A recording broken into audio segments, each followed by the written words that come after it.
کچھ لوگ ایسے بھی خوش نصیب ہوتے ہیں کہ جو رات کو نیند کے مزے لے رہے ہوتے ہیں، لیکن اللہ کے فرشتے ان کے لیے مغفرت کی دعا کر رہے ہوتے ہیں۔ جی ہاں، میں اور آپ بھی ان خوش نصیب لوگوں میں شامل ہو سکتے ہیں۔ حدیث شریف میں آتا ہے کہ جو مسلمان رات کو وضو کر کے سوتا ہے، با وضو سوتا ہے، تو ایک فرشتہ ساری رات اس کے ساتھ گزارتا ہے اور اس کے لیے دعا کرتا ہے،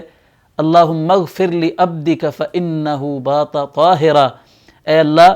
اپنے اس بندے کو بخش دے اس لیے کہ یہ طہارت کی حالت میں باوضو سویا تھا۔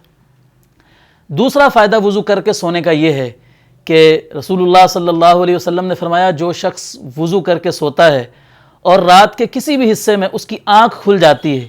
اور وہ اٹھ کر اللہ تعالیٰ سے دنیا کے معاملات میں سے یا آخرت کے معاملات میں سے کسی بھی چیز کا سوال کرتا ہے، تو اللہ تعالیٰ اس کو ضرور وہ چیز عطا فرما دیتا ہے۔ معلوم یہ ہوا کہ وضو کر کے سونے کے دو فائدے ہیں، ایک تو فرشتہ اس بندے کے لیے دعا کرتا ہے مغفرت کی، اور دوسرا فائدہ یہ ہوتا ہے کہ اگر وہ خود اٹھ کر رات کو کوئی دعا کرے گا تو اللہ تعالیٰ اس کی وہ دعا ضرور قبول فرمائے گا۔